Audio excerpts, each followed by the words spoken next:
SpywareBlaster 4.2 is a passive program that runs in the background, and just click on free download, click on continue download, and download SpywareBlaster through the Coral distribution network.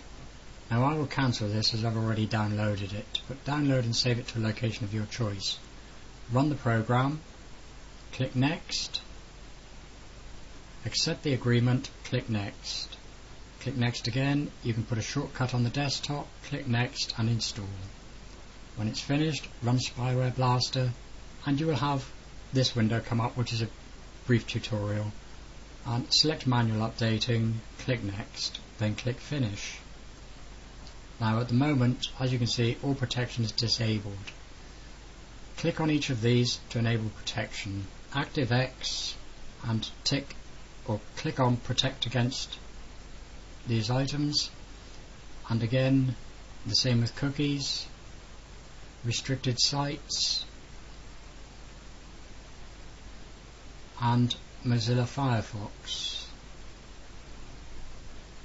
Simply tick the boxes and protect against the checked items, and that's it. System snapshot. Now this creates an image, and the first thing you want to do is to create a new system snapshot. So click go, give it a name, whatever you like, but something that you know what it is. You know, I would call this SpywareBlaster 1, as it's the first one. Create the snapshot and it will save it. And this can be useful if your host file gets damaged at any time by malware, as you can simply restore it. Now once that's finished, just click finish, click on tools. Now IE browser pages. You can set your start page, your search page and your local page. You can apply the settings.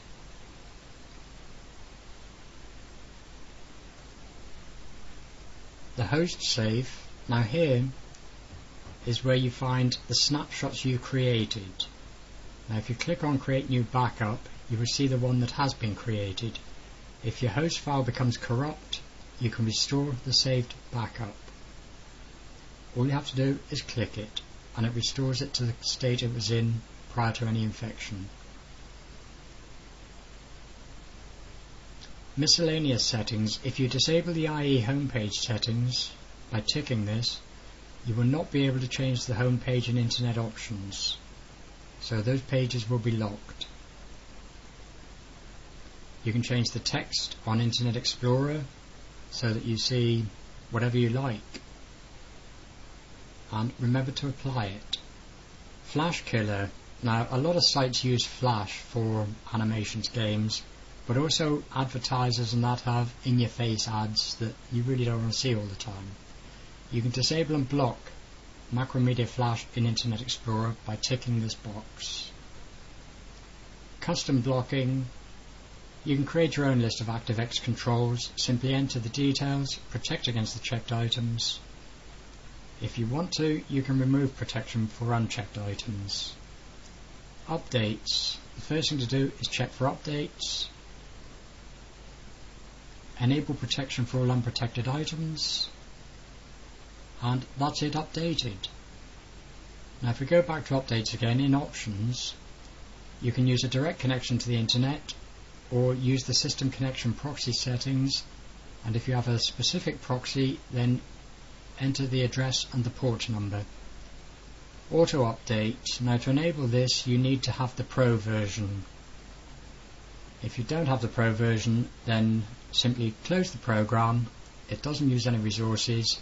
It works alongside programs you have to secure your system, and it will stop the prevention of potentially unwanted programs from downloading to your computer. It works alongside your existing security products. It doesn't use any CPU usage, there's no running processes in Task Manager, and there's no memory usage. It uses passive protection, and it simply plugs the holes in your system. If you want more information, check out my blog, which is Free PC Security, and you can find it at freepcsecurity.co.uk.